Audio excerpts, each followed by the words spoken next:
tu as finalement décidé de te lancer. Tu as rejoint l'armée américaine, ce qui annonce un grand changement dans ta vie future. Le camp d'entraînement. Malgré les rumeurs, ça ne peut pas être si grave, si.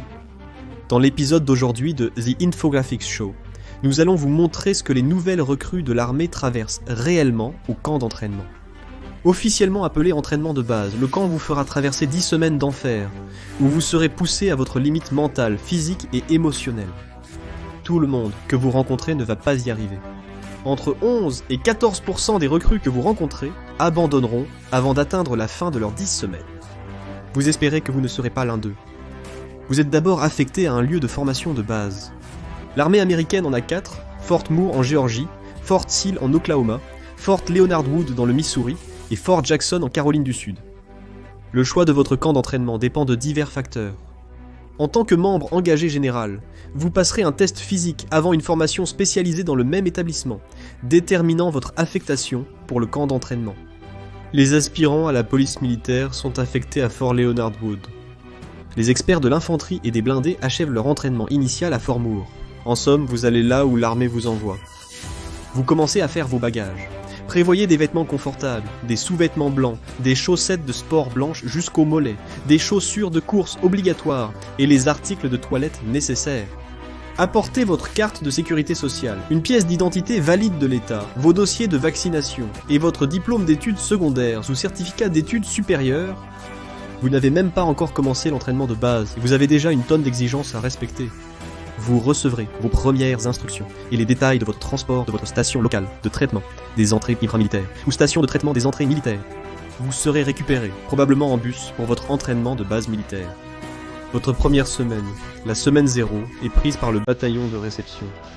Considérez cette semaine comme une transition. Vous établirez vos dossiers militaires, remplissant des documents sur votre situation médicale, financière et personnelle. Ces dossiers vous suivront tout au long de votre carrière militaire, servant de base à tout ce qui vient après. Vous aurez aussi un premier aperçu de la vraie vie militaire. Chaque bataillon de réception traite des centaines de soldats par jour, vous donnant l'impression d'être du bétail conduit d'un endroit à l'autre. De nombreuses informations affluent rapidement, avec des briefings couvrant tout, depuis les États-Unis. Les 7 valeurs fondamentales de l'armée américaine, jusqu'à l'emplacement des installations clés sur le poste dans votre camp. Lors du bataillon de réception, vous recevrez votre orientation, ainsi que votre uniforme et équipements américains, plaques d'identification et cartes de l'armée américaine. Vous recevrez aussi vos cartes de valeur de l'armée, passerez un contrôle oculaire et dentaire, et serez vacciné. Ensuite, il y a les cours de manœuvre, le défilé, l'entretien des casernes, l'entraînement physique, et d'autres activités qui vous préparent aux semaines à l'avenir. Votre tête tourne, mais vous vous sentez plutôt confiant maintenant. Vous vous êtes déjà adapté à la vie au camp d'entraînement.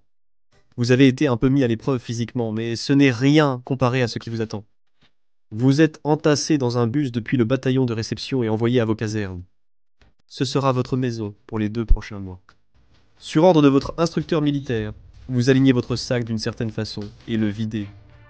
Il vaut mieux que vous n'ayez pas de contrebande, sinon vous allez avoir l'occasion de voir de près votre nouveau sergent instructeur perdre la tête dans votre direction. Comme le bataillon de réception, vous allez passer les 3 prochaines semaines à vivre une véritable transformation. Si la semaine 0 consistait à vous faire passer par le processus et à vous acclimater aux bases de la vie dans l'armée, les semaines suivantes visent à faire de vous un soldat confiant plutôt qu'un civil confus. Une de vos premières tâches à accomplir, le test de conditions physiques de combat de l'armée, Army Combat Fitness Test. 50. Army Combat Fitness Test est un test de 50 minutes de votre endurance physique, qui comprend plusieurs exercices conçus pour démontrer que vous êtes capable de gérer la pression physique qui accompagne les États-Unis. Service de l'armée américaine. Vous passerez ce test à plusieurs reprises pendant l'entraînement de base, le premier essai étant le plus ardu. Le test comprend 6 épreuves, soulevé de terre, pompe, test de force du tronc, et se termine par une course intense de 2 miles. Espérons qu'il vous reste assez d'énergie et de temps pour le finir après les 5 exercices précédents. Pour le test global, vous devez obtenir 360 sur 600 pour passer, chaque section étant notée sur 100. Si vous échouez, la bonne nouvelle est que vous n'êtes pas immédiatement expulsé de l'armée américaine. Au lieu de cela, vous recevrez une formation et un soutien supplémentaire en préparation pour une nouvelle tentative. Cependant, si vous échouez à cela, il y a de bonnes chances que vous soyez séparé involontairement de l'armée, ce qui signifie que vous êtes mis à la porte. Du côté positif, le test de conditions physiques de combat de l'armée est loin d'être impossible. 98% des hommes et 95% des femmes en service actif peuvent réussir, avec des scores moyens de 498 pour les hommes et 477 pour les femmes. Malheureusement, vous passerez probablement le test de conditions physiques de combat de l'armée plusieurs fois de plus avant la fin de votre formation de base. Le test de conditions physiques de combat de l'armée pourrait être l'un des aspects les plus éprouvants de la phase 1 de votre formation de base, mais c'est loin d'être le seul qui vous mettra à l'épreuve. Lors de cette phase, vous recevrez votre fusil d'entraînement, 1016, et apprendrez à l'assembler, le désassembler et en prendre soin. Vous prendrez part à des exercices de dispersion de foule, de combats rapprochés et de marche tactique. Des leçons parsemées dans ce cours couvrent les États-Unis, les 7 valeurs fondamentales de l'armée américaine. Espérons que vous vous rappelez votre bataillon de réception, ainsi que l'éthique et les traditions de l'institution. Les limites physiques et mentales sont repoussées, mais vous n'êtes même pas en sécurité une fois de retour à la caserne. Des inspections quotidiennes sont effectuées pour vérifier que vous pouvez gérer les bases, comme faire votre lit et garder votre espace propre. Malgré tout, vous assimilez les bases du métier de soldat. Vous n'avez pas encore tiré avec votre fusil, mais vous vous entraînez constamment et testez votre condition physique. Oh, et nous avons oublié une chose. Vous allez être gazé. Cela ne veut pas dire que vous manquerez physiquement de gaz. Plutôt, chaque recrue de l'armée américaine doit subir une formation nucléaire, biologique et chimique, ou entraînement NBC. Cette formation est un véritable cauchemar, impossible de l'éviter. Vous êtes placé dans une chambre à gaz avec pour seule compagnie votre masque de protection.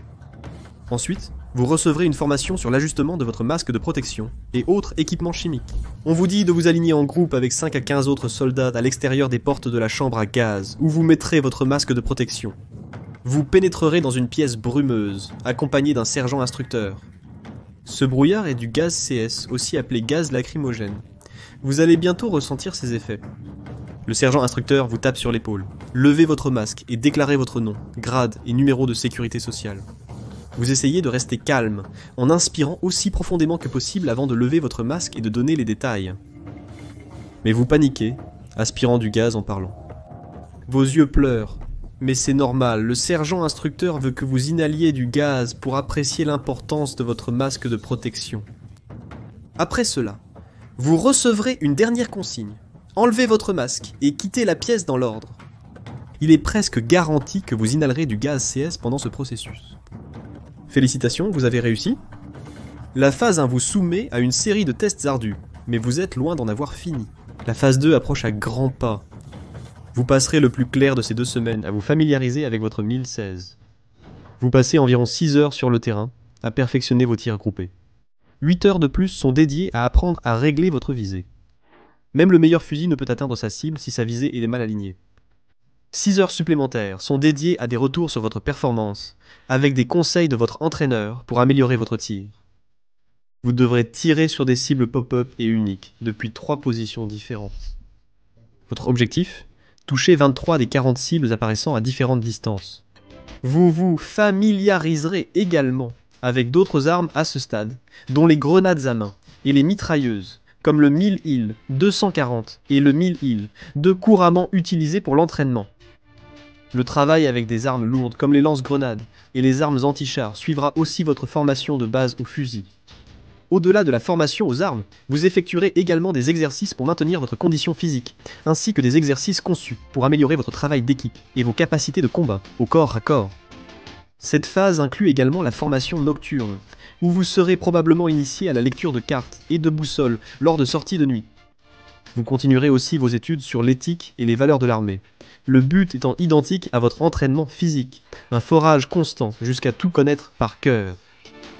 Il y a ensuite le parcours de confiance, un parcours d'obstacles que vous êtes défié de terminer dans un délai déterminé. Le parcours tire son nom familier de son intention. Il est censé renforcer votre confiance en vos capacités. C'est un assortiment d'obstacles qui comprend des murs à escalader, des escaliers, des cordes pour grimper et franchir des écarts, et des puits. Vous devez aussi traverser des réservoirs d'eau et des flaques de boue, ramper sous des filets, le tout conçu pour tester les limites du cardio développé pendant les 5 premières semaines de formation de base. L'objectif ici est de vous épuiser, sans vous détruire complètement physiquement. Vous en sortez victorieux. Vous vous sentez plus en forme et vif. Votre esprit et votre corps s'adaptent de mieux en mieux à la vie militaire, et vous avez acquis de nombreuses compétences utiles sur le champ de bataille. Mais vous êtes loin d'avoir terminé votre entraînement. Les semaines 6 à 9 vous attendent pour la troisième phase du camp d'entraînement. La phase 3 est l'accomplissement de tous vos efforts précédents. Vous devrez peut-être même repasser le test de conditions physiques de combat de l'armée. La formation avancée au tir au fusil vous voit utiliser des lasers et des lunettes avec votre fusil. Les aspects physiques de la formation vous amènent également à vous concentrer davantage sur les manœuvres appropriées et à travailler en équipe pour éliminer les cibles. Vous commencerez également à travailler avec des armes plus avancées comme les mines. Et ne pensez pas une seconde que vous pouvez commencer à vous relâcher sur l'aspect de l'entretien de base. Vous serez constamment testé. Mais peut-être que les points forts de cette phase sont les opérations de formation qui vous éloignent des conforts des casernes et surtout des installations de restauration qui ont toujours été disponibles. Ces exercices comprennent le bivouac, ou le camping sans le plaisir, et les opérations militaires en terrain urbain, ou Maout vous apprenant comment vous engager dans le combat en terrain urbain. L'accès à la salle à manger est restreint pendant ces exercices. On s'attend à ce que vous prépariez et mangiez soit des repas prêts à manger, ou des meals ready to eat, soit de la nourriture que vous sécurisez sur le terrain. Vous avez sans doute remarqué que votre formation est devenue plus difficile et exigeante à ce stade. Cela culmine lors de l'exercice d'entraînement sur le terrain, ou formation sur le terrain. Les sergents instructeurs vous opposent à d'autres recrues. On vous donne des tâches à accomplir, et ce sont souvent vos sergents instructeurs qui travaillent contre vous pour vous empêcher de les accomplir. D'autres compagnies peuvent s'impliquer, surtout lors de vos exercices nocturnes, et sont empilées contre vous dans une compétition informelle pour voir quelle compagnie est la mieux formée. Entre tout cela, vous participerez également à des marches à pied, allant d'une distance de 6 à presque 9 miles, et apprendrez comment fonctionnent les convois militaires. Mais la bonne nouvelle est qu'après la formation sur le terrain, vous avez presque terminé cette phase. Tout votre travail jusqu'ici vous a mené au test de fin de cycle, ou examen de fin de cycle. Considérez cela comme l'examen final du camp d'entraînement. On vous présente 212 questions dans un contexte d'examen, couvrant des sujets tels que les signaux visuels, comment vous devriez vous déplacer sous le feu direct, et comment appliquer des bandages d'urgence et des garrots lorsque vous êtes sur le terrain. L'examen couvrira pratiquement tout ce que vous avez appris pendant l'entraînement de base, et ce sera difficile. Vous n'obtenez une note de passage que si vous réussissez les 212 tâches avec succès. Certains de vos camarades recrues échoueront aux États-Unis, armés à cause de ce test, mais vous avez réussi. Vous pouvez maintenant passer à la dernière semaine de cette étape, la semaine de récupération. Malgré son nom, cette semaine ne sera pas consacrée à flâner dans les casernes. Malgré le ralentissement de l'entraînement physique, profitez de cette semaine pour vous préparer à la formation individuelle avancée. La semaine de récupération est surtout dédiée à l'entretien ou la réparation de l'équipement que vous ne prendrez pas à la formation individuelle avancée. La literie, les armes et l'équipement fournis pour votre formation de base, comme votre casque et votre gourde, doivent être correctement entretenus et rendus. La même chose s'applique à votre caserne de peloton. Après votre formation de base, vous serez remplacé par de nombreuses nouvelles recrues, qui doivent arriver dans le même environnement que celui que vous avez connu. Cependant, la semaine de récupération est un répit apprécié du stress accumulé durant les 10 semaines passées. De plus, vous consacrerez une partie de cette semaine à vous préparer pour la récompense méritée tout au long du camp d'entraînement, la remise des diplômes. Pendant la semaine de formation, vous recevez votre uniforme de recrue et vous vous entraînez pour la cérémonie de graduation à laquelle vous participerez à la fin du basique. Le grand jour arrive, vous pouvez inviter autant de proches que vous voulez pour votre remise de diplôme. Pour la cérémonie, vous serez sur votre 31 et marcherez en formation jusqu'au terrain de parade devant vos amis et votre famille. À un moment donné, vous passerez devant les hauts gradés de votre bataillon. C'est à ce moment que vous entendrez le célèbre commandement « Eyes Right », qui est votre signal pour tourner la tête et saluer. Vous marcherez aux côtés de toutes les autres compagnies qui ont réussi à sortir de l'entraînement. La compagnie qui a obtenu les meilleures notes pendant le camp d'entraînement étant généralement la dernière à marcher. Vous y êtes enfin arrivé. Vous avez terminé les universités, l'entraînement de base de l'armée. Vous êtes prêt à partir sur le terrain, n'est-ce pas? Pas si vite. La remise des diplômes marque la fin du basique. De là, vous irez à la formation individuelle avancée pour votre formation dans la spécialité militaire que vous avez choisie lors de votre inscription il y a plusieurs semaines. Il n'y a pas beaucoup d'écart entre le basique et la formation individuelle avancée, avec seulement quelques jours pour voyager entre votre lieu de camp d'entraînement et votre nouveau centre de formation. La durée de votre séjour à la formation individuelle avancée dépend de votre Military Occupational Specialty. Mais une chose est sûre, maintenant que vous avez terminé le camp d'entraînement de l'armée américaine, vous vous sentez prêt à tout affronter. Regardez maintenant, pourquoi vous ne survivriez? Pas à l'entraînement des Navy Sea, Air and Land ou cliquez sur cette autre vidéo.